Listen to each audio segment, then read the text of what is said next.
чтобы нанести концентрированный удар, нужно просто стоять на ногах.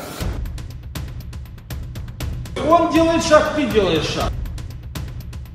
Наши движения синхронны и одновременны. Иначе я получу удар. Дело в том, что ухожу от удара не в момент, когда ты бьешь, а до того как.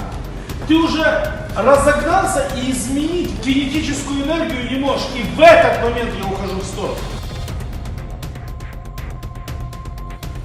Чем ближе у вас стоят ноги, тем эффективнее работа ногами.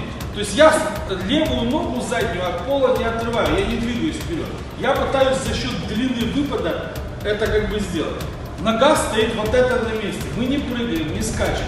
Просто пытаемся за счет длины выпада достать противника. А противник не дает нам за счет ног это сделать. Приступаем.